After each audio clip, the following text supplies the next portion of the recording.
একটা কাস্টমার যখন তার অত দামি প্রোডাক্টটা আমাদের হাতে তুলে দেয় প্রবলেম খুঁজে বার করার জন্য, তখন কিন্তু আমাদের কর্তব্য তার বিশ্বাসের মর্যাদাটা রাখার। তোমরাও দেখেছো এই মেশিনটাতে গিয়ার বক্স খারাপ বলে গেছিলাম আমি কাস্টমারকে, এবং সঙ্গে করে একটা গিয়ার বক্সও নিয়ে এসেছি চেঞ্জ করবো বলে। আর সবাই যেন টপ লোডিং ওয়াশিং মেশিনে গিয়ার বক্স খুলতে কিন্তু খুব কষ্ট হয়, তার জন্য নিয়ে এসেছি আমরা আমাদের মতো যন্ত্রপাতি। তো এখানে হিট টিট করার পর আমি কোনো রকম ভাবে কিন্তু গিয়ার বক্সটা খুললাম।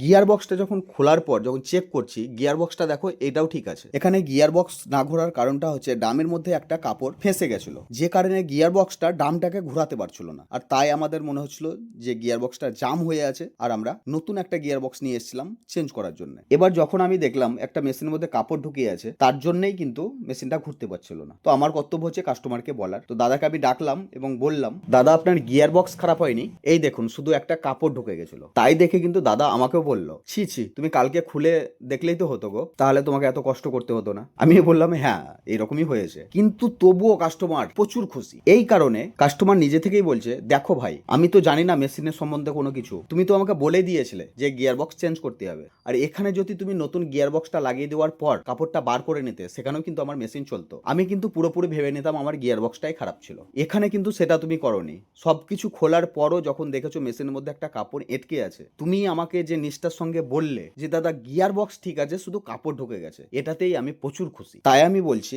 একটা কাস্টমার বিশ্বাসের সঙ্গে যেমন তার প্রোডাক্টটা আমাদেরকে তুলে দিচ্ছে, সেরকম তার বিশ্বাসের মর্যাদাটা রাখা উচিত। এখানে কি হলো, আমার যে সার্ভিস চার্জটা সেটা কিন্তু খুশি খুশি কাস্টমার আমাকে দিয়েও দিল, তার সঙ্গে কাস্টমারের মনে যে জায়গাটা করে আসতে পারলাম, এটাই ভাই যথেষ্ট। তাই তো বন্ধুরা।